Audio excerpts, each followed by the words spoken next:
Entering Corsi Nation. This is Dr. Jerome Corsi, and we have a special guest with us today. We've got Dr. Swain. Dr. Swain, how are you today? I am doing great, and thank you so much for having me on.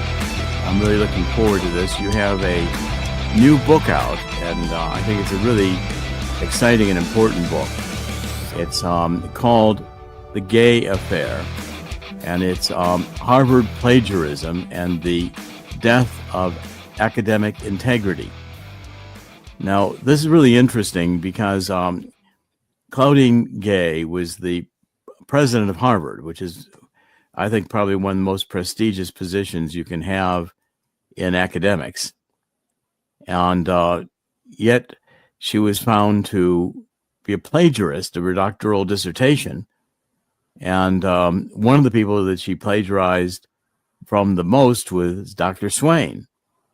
And so this is really extremely interesting because I think it demonstrates the corruption of this DEI, diversity, equity, and inclusion agenda that has dominated our universities, and especially interviewing Dr. Swain this week, right after President Trump has been reelected and now has been reinaugurated as president, and has, in fact, yesterday, by executive order, ended all DEI programs in the federal government, closed down the DEI departments throughout the bureaucracy. It's really timely that we have Dr. Swain on to explain her book and what happened to her and what she learned from all this, which is going to be fascinating. So, Dr. Swain, welcome, and congratulations on the publication of your book. I'd like to point out, too, that the release date was January 2nd, 2025, which is the anniversary of Claudine Gay's resignation from Harvard. That's interesting. Was that coincidental, or were you able to arrange it? It was done deliberately. Deliberately. Okay, yes. Well, touche. How did you find out that Claudine Gay had plagiarized your work? I received a phone call from Dr. Art Laffer on December 10th, 2023.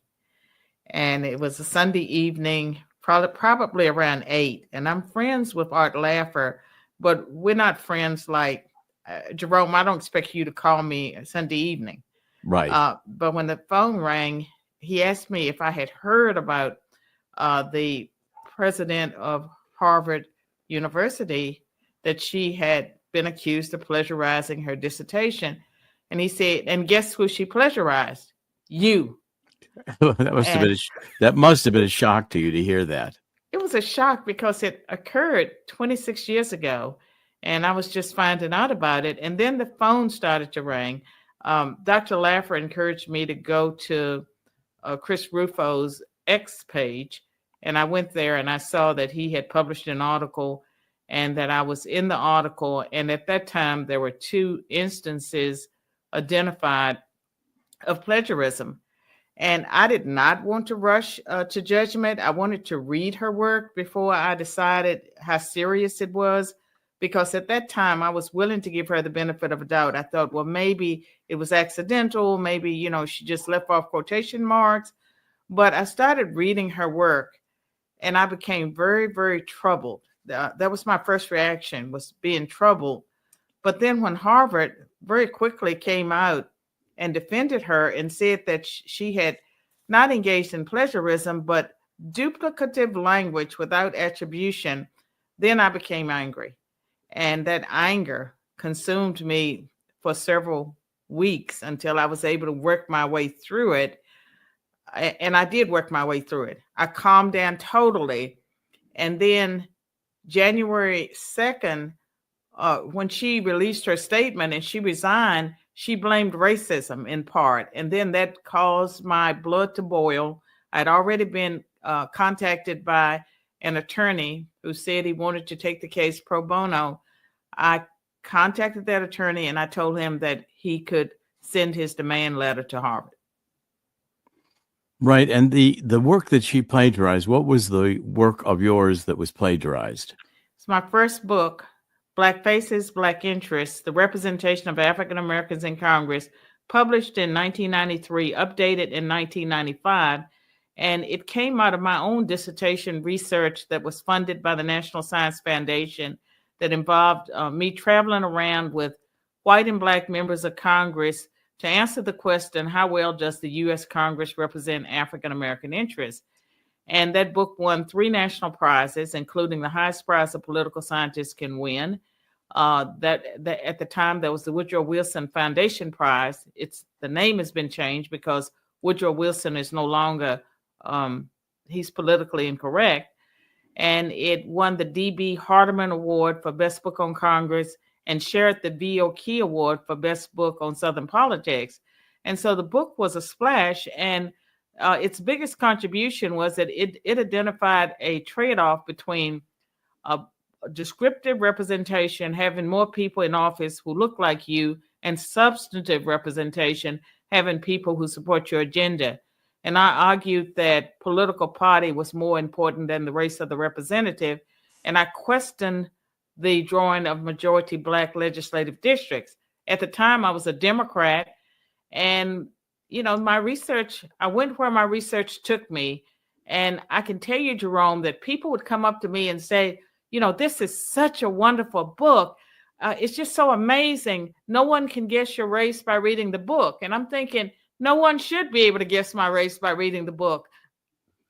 I wanted to be a congressional scholar, and I wanted to be the best congressional scholar I could be.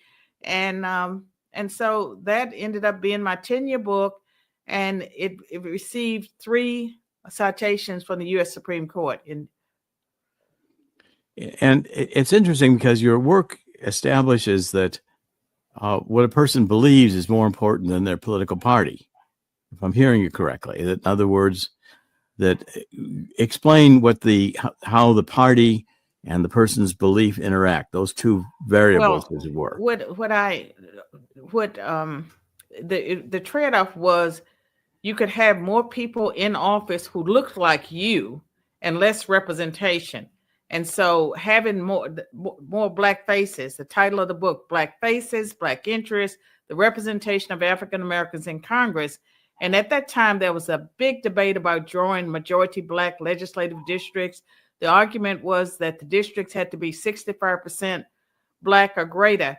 I questioned that, and I also made the argument that whites would support Black candidates, and that sometimes your best representative is not a member of your group, that whites could represent Blacks and Blacks could represent whites. And so I made the case for substantive representation, people who can actually get out there and support your agenda.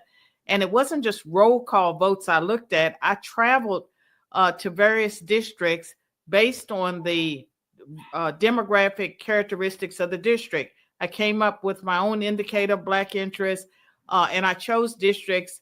I looked at white representatives of majority Black districts, Black representatives of Black districts, Black representatives of white districts, Black and white representatives of mixed districts. And the book, for some people, was controversial because it disagreed with those who argued that only Blacks could represent Black interests.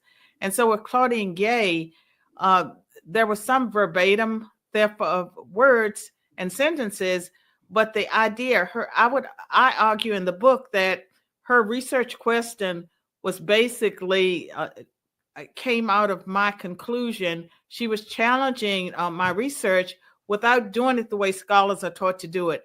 Like if you want to challenge a scholar, if you do your literature review, you're supposed to state their position and what's wrong with their position, take them apart, not ignore them.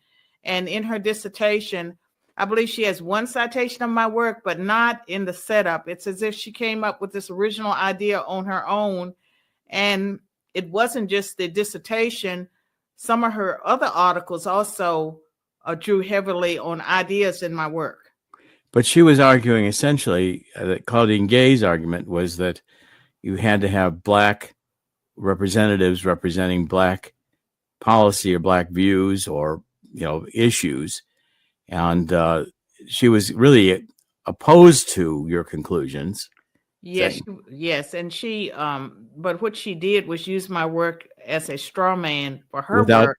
without attribution to you or without arguing that you had posited the other side of the argument.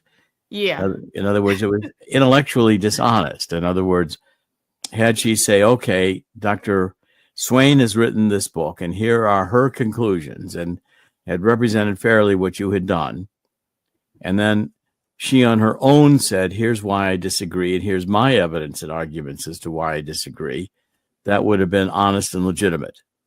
Correct? Yeah, and you know what I think was going on? I mean, my book made quite a splash at the time because there was a debate going on. In fact, it was resolved by the Supreme Court whether or not it was constitutional to draw majority Black legislative districts. And at that time, the court struck down districts that had been drawn 65% Black or greater. And my book, one of the reasons that it made such an impact was that I argued that that it was not the right strategy to draw the overwhelmingly Black districts, that they were not needed because whites would support Blacks, and that Black representation was contingent on Democrats being able to organize the Congress. And if the Democrats ever lost control of the Congress, they would lose Black power. And that happened the year after my book was published. And at that time, there was this hue and cry by the NAACP and all kinds of progressive groups saying that Black representation in Congress was going to end. One person argued that the number of Blacks left in Congress would fit in the back of a taxi cab. I wrote a Congressional Quarterly article that the Blacks would be reelected because of the incumbency advantage. And so, I mean, I just did good political science, and I was right. Well, and there's a fundamental point here, which is that a lot of the civil rights legislation, going back to the Johnson administration, has been predicated on the fact that, race is a critical determinant of what somebody's going to believe or how they're going to behave. So therefore, racial preferences, in order to account for or to redress past discrimination, would be required, and that only through that could Black interests be fully representative in the legislature and legislation and public policy. And what you're saying is basically that, that whites can and do support Black people, understood on the basis that we're all human beings, that race is inconsequential. Well, let me tell you that this book, again, was published in 1993. And as part of my research, I looked at the districts very closely, the registration levels, voter registration levels, and turnout. And at that time, 40% of the Blacks in Congress were being elected from districts that were not majority Black on election day. Because once you factored in the registration levels, the turnout, they were already being elected by whites. And so it was controversial when I argued that whites would support Black candidates, and when Blacks lost, they lost because of their liberal views and not because of their race.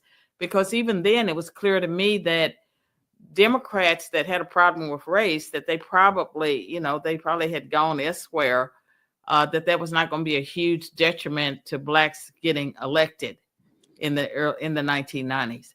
So that was pretty much my argument.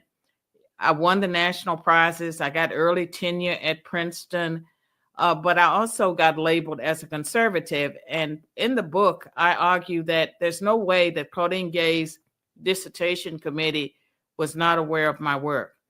And it was, in some ways, it may have been like a canceling, because they needed a high-profile Black person to counter what I was saying. And I think that cancel culture, we labeled it a few years ago, but it's been going on for a long time. And I don't think it's uncommon for progressives to not cite the work of people that they deem as conservative. And at the time, I was a Democrat. I was not seeking to become a Republican. I was just seeking to be a good political scientist. Right, but your argument had political consequences, Yes, it did. and so suddenly you found yourself being repudiated by Claudine Gay, who is a rising star in the Eastern University establishment and kind of deemed to be, the kind of person that could be promoted to be president of Harvard, based on her leftist ideological orientation and her attractiveness as a person. And so therefore, when they refuted your arguments, they didn't even give you the acknowledgement that you existed. They didn't even want to, they just ignored you entirely while refuting you. And it was kind of like a wink, wink to those who knew what was going on, that they knew you were being refuted, but they didn't want anybody reading your work on its own or evaluating it independently. They didn't want you to be seen. Well, I mean, that's true that there's been a not wanting me to be seen. Right. But Claudine Gay was a student while I was at Princeton, and I heard of her. And I talk about the fact that I heard of this brilliant Black woman at Harvard. And that's all I could hear about, this brilliant woman. And I did not realize that I didn't follow her work closely because my work moved in another direction. And that is why, and as I became more conservative, I sort of stopped going to the meetings, and I was totally unaware that her work had tracked so closely my work, her early work, and that these things had happened. I'd never read her dissertation. And so it was 26 years later that I discovered what happened. And then, then when I read her work and saw all the places where she should have cited me and she didn't cite me. And when I did my dissertation, I guess I had a book on how to write a dissertation. I did a thorough literature review. And there is a scholar who's deceased now named Hannah Pitkin. She wrote the seminal path-breaking book on representation. And so I cite Hannah. She doesn't cite Hannah or me, yet she's dealing with representation. And so there were so many shortcuts in her research. And I believe that it was because she had the right pedigree. She was from Phillips Exeter Academy, undergrad education, Princeton and Stanford, PhD, Harvard. And she just was perfect for the narrative.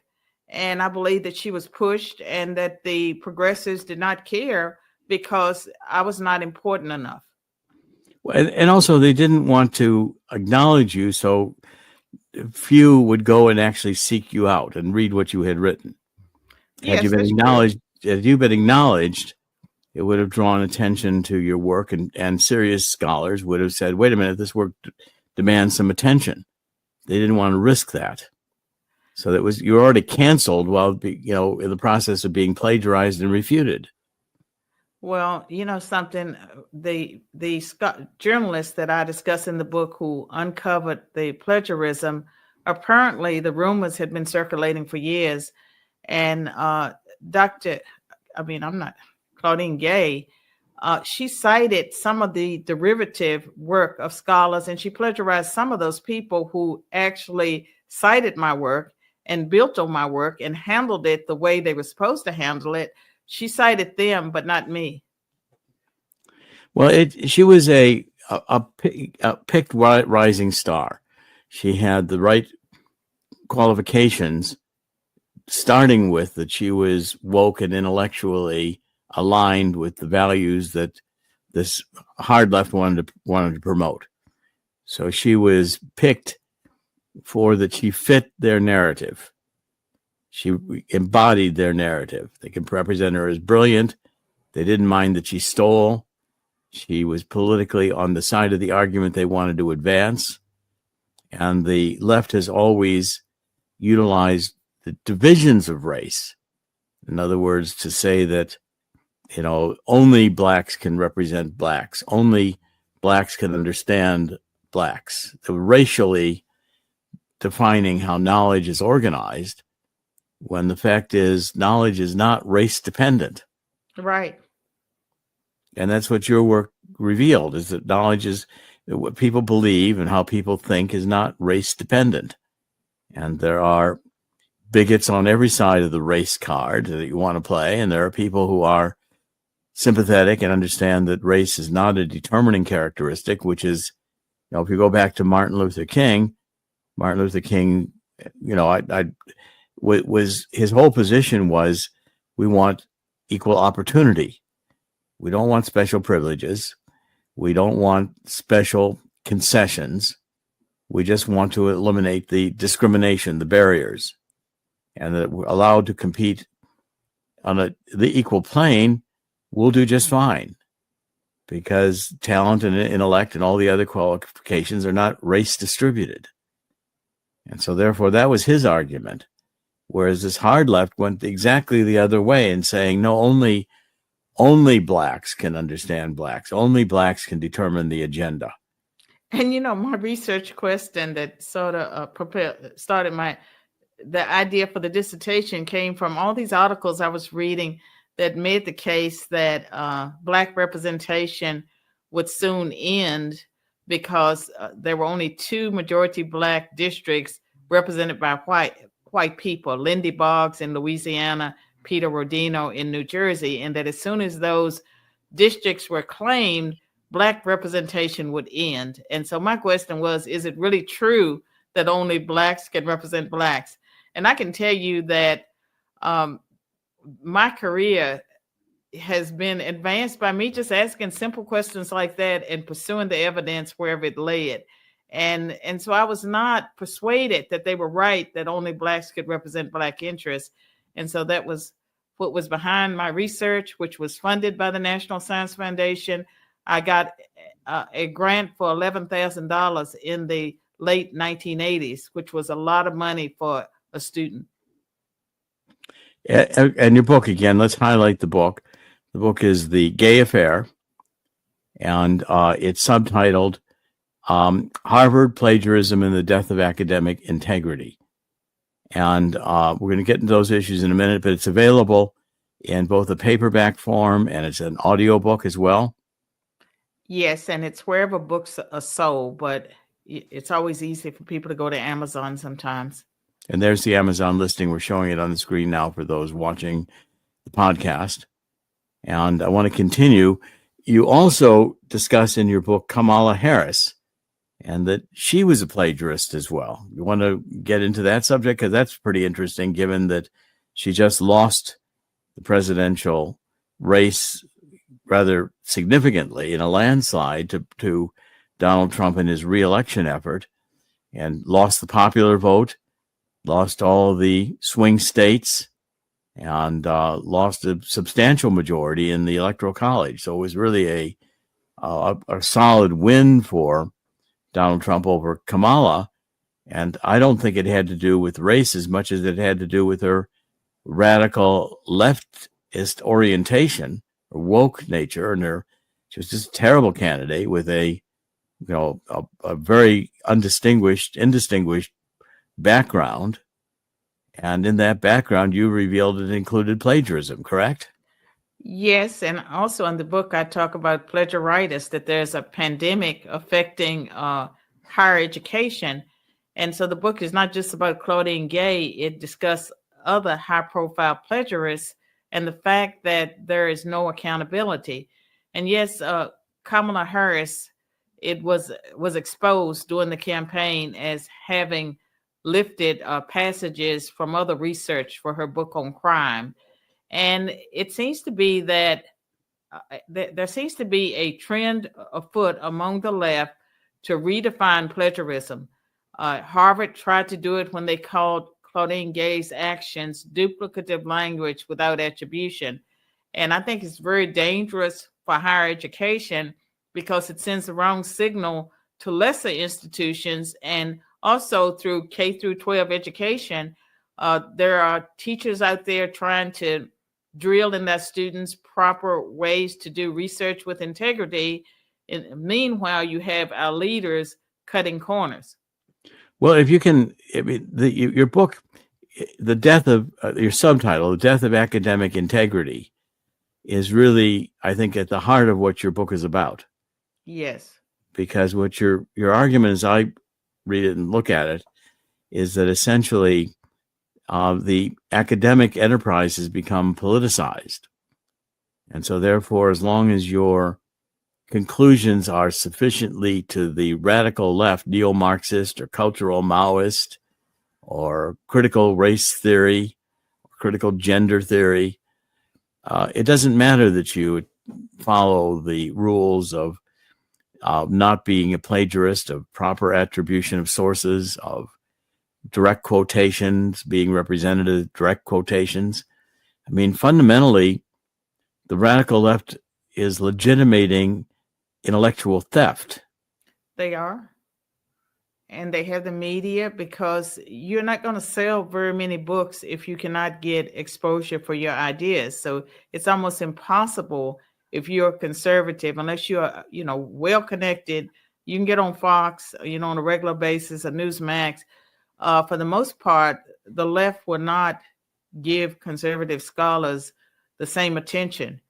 And with my book, Black Faces, Black Interests, the representation of African Americans in Congress, I was at Princeton, but I was also a Democrat, and I was supported by Democrats that were concerned about where our country was headed. And so my book got lots of attention. But as I became more conservative, it's been a lot harder to get exposure for ideas that cut against the grain. Right, because they do not want to promote your views, which are not a radicalization of race, such that it fits into the identity politics. Identity politics is all about divisions. Yes. And I mean, I almost think it becomes schizophrenic in that whatever your particular orientation is, as long as you're radical left, even if it's schizophrenic in terms of your identification as a person or sexually or any other way, that's got to be celebrated by everybody. Well, I mean, things are changing, and I don't know, how it will shake out in the end, because we have followed the wrong path for so long. And the other thing that my book does is it talks about how copyright law, that was how I legally wanted to pursue a case against Harvard. It's not a good vehicle for that, because it protects copyright holders, but the theft of ideas, that's not protected.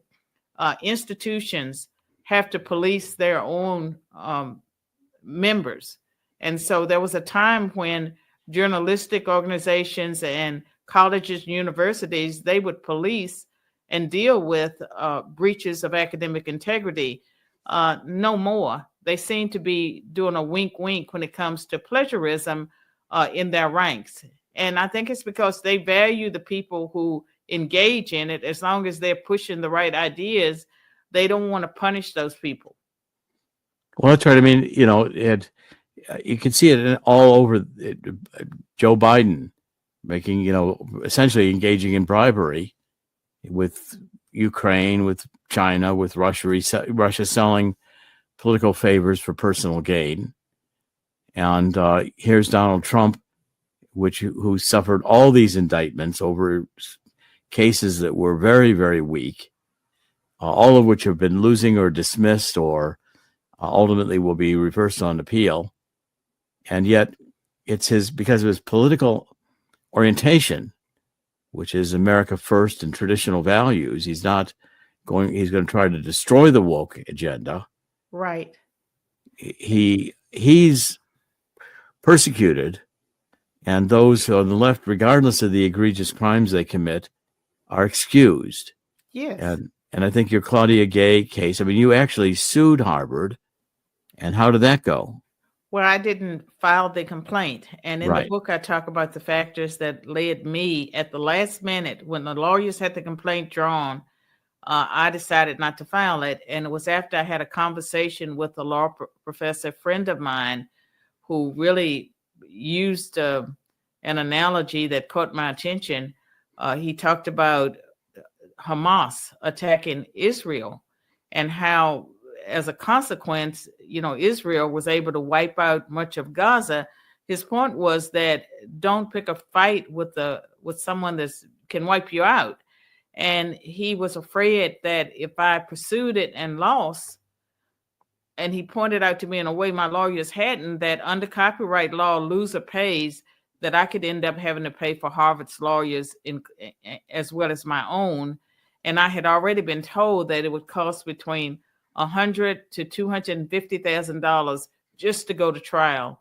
And so at the last minute, after we had letters had gone back and forth, and the complaint had been written, ready to be filed, I decided that I should follow a different path.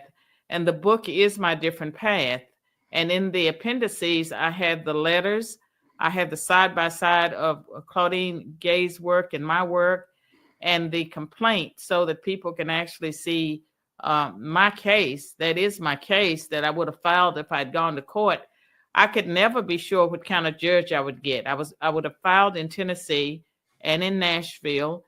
And if I ended up with the kinds of judges that Donald Trump had, just being a Black Democrat, being a Black Republican, challenging Harvard, I'm not sure that I would have gotten a fair trial.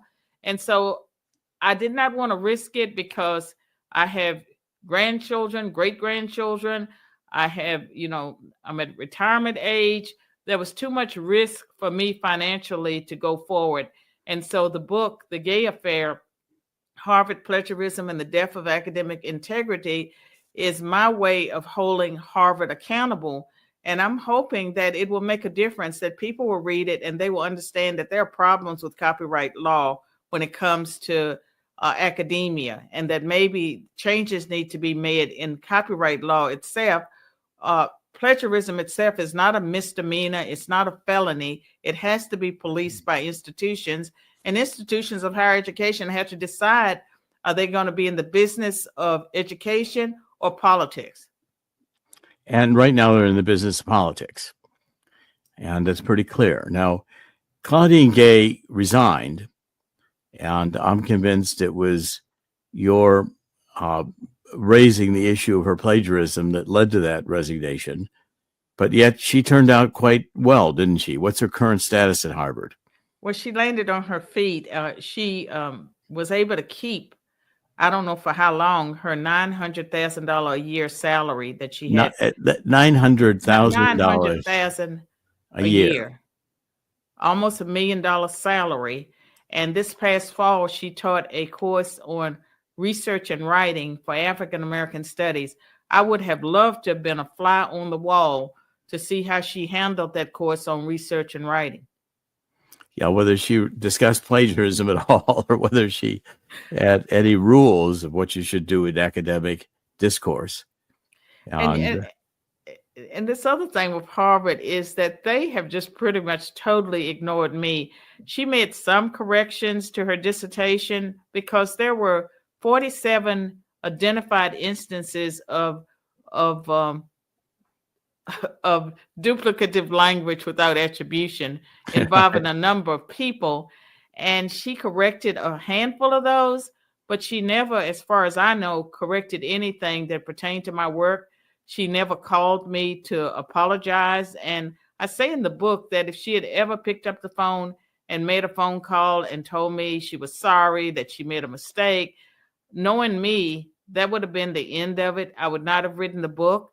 But the whole idea that they would just totally ignore me adds insult to injury.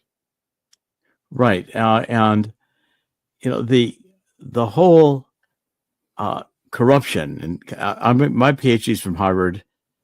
So I was at Harvard. I graduated, got my PhD in 1972. Now, Harvard of 2025 is very different than Harvard of 1972, but it was already beginning. I mean, the leftist control of the university was already pretty apparent that was going to be in the ascendancy. This was during the Vietnam War, and I got to Harvard in 1968, which just in the months before the takeover of University Hall by the students in a protest, same time when Columbia University was being taken over by the students, the administrative building in Columbia University and universities around the country in protest to the Vietnam War, largely. But again, this was on the heels of the civil rights movement. It was on the whole issue which had been developing that was moving far left of Martin Luther King, who was, by the way, a Republican. I know. And not a Democrat. And the whole nature of the debate, which has become radicalized towards race and not followed the path that Martin Luther King had wanted it to follow, ironically, I think has ended up with a society in which, in general, there's much less racial discrimination that I see in the society today as when I was a child in the 1950s. I was very aware of it in the 1950s. I would fly into Washington National. I spent a lot of time in Washington, even as a kid, with my father and just in general. And you'd see the lunch counters, and the black women and men would be serving the food, but the cashiers would always be white. Right. And I noticed that right away when I was just a child, and said that this just isn't right. I mean, it just had but that's gone to a large extent. That's gone. And now the use of race has become to the discrimination of whites. It's turned the other way. The left has really turned it around to you're illegitimate unless you're a person of color. I agree. And in 2023, I published another book, The Adversity of Diversity. And the subtitle was about how the Supreme Court decision to end race-based college admissions would spell the end of DEI. And that was published August 2023, and pretty much totally ignored. I got it right. And in that book, pretty much I say that we got it right in the 1960s when we passed the 1964 Civil Rights Act. It was closer to the Equal Protection Clause of the Constitution, and that Americans, they don't have a problem. We want non-discrimination, equal opportunity, and outreach. Those are the values and goals that Americans endorsed. But DEI became affirmative action on steroids. And when President Trump signed the executive order ending the DEI in the federal government among contractors, he also signed an executive order ending affirmative action.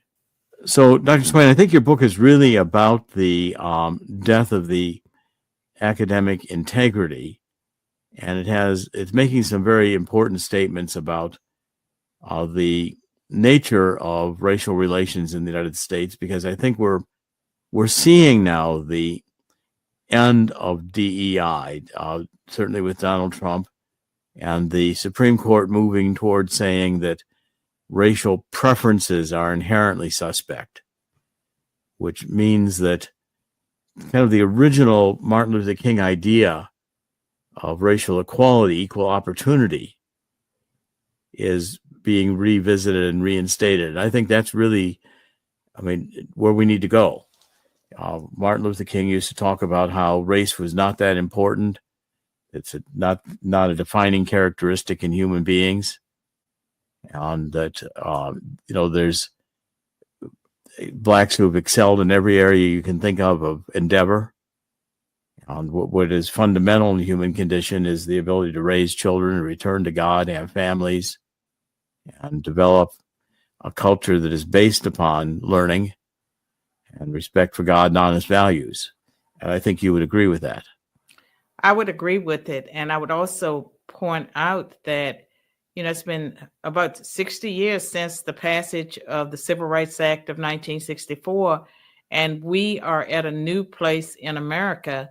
There are probably close to 8 states that are either majority, minority, or will be so soon. And so the old ways of doing things had to change. And I believe that President Trump's decisions with the executive orders was absolutely the right thing that needed to happen. He had the courage to do it. Now, going back to Claudine Gay, in the book, a couple of places I point out that I see her as a victim of DEI, as someone that was pushed further than she should have been pushed.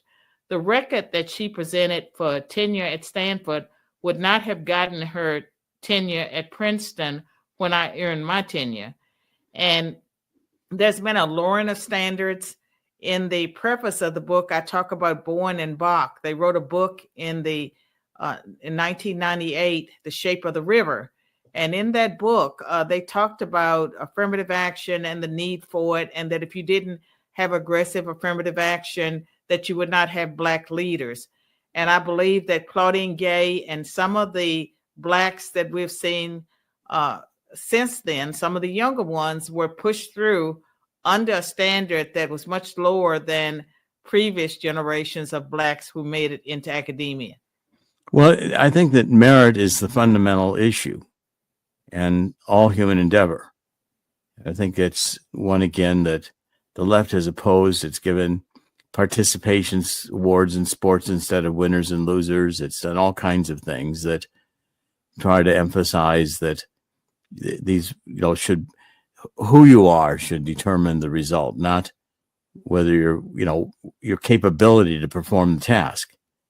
And we've seen the results of that, and that companies that are led by DEI are not producing the most effective products. And, you can't have airplanes where the doors fall off, or the airplane ceases to work in one way or the other. It's got to be built correctly. But I would also say that the divisiveness that's come out of the aggressive critical race theory and DEI has been detrimental to our society. And there's a strong sense of entitlement. And there are many people that have been taught to believe that someone has stolen from them, that had it not been, for white oppression, that they would be further along. And I believe that those ideas have been detrimental. They've set Blacks back and other groups, and there has been a lowering of standards pushed by white progressives. And when it comes to plagiarism, it's not just something that Claudine Gay and Black scholars have engaged in. There are plenty of high-profile white people that have also engaged in it, and some of the ones that were charged or with plagiarism: Doris Kearns Goodwin, Stephen Ambrose, Kevin Cruz, and Malcolm Gladwell. There are lots of people that are white. And what I see is that progressives have just redefined plagiarism, especially when it involves people that they value. Yeah, it's the universities have got to be for academic integrity. So churches have got to be not about liberation theology, but about God and Jesus Christ, or right. the true religious values. You can't have businesses where people are promoted onto the boards and advanced into senior management based on race. They have to be able to do the job. They have to have the qualifications that ESG is not going to produce the kind of earnings that a truly gifted and qualified management should be able to produce. And so I think we're realizing that the lowering of standards is a very bad idea. And so therefore we may be going through and I hope we are, a corrective period of time where, and I think your book, The Gay Affair, contributes to the argument very significantly. I hope people will read it and will study it and think seriously about it. Now, are you in academics today? What are you doing right now? Well, I took early retirement from Vanderbilt in 2017, and I reinvented myself as a political commentator, author, and I have 3 small businesses. But I left academia earlier than I anticipated because it was not a good environment for a Christian conservative. And so pretty much I could not afford to take Harvard on. And with Harvard having a $53 billion endowment, there are very few people who can. And I would like this book to be part of holding them accountable. And perhaps there are people that are on the that among the Harvard alumni like you, or the administrators, or people who are committed to higher education, who will begin to change the culture on campuses. It's important for institutions of higher learning to police themselves. I agree, and it's got to start happening. And I commend you for writing this book.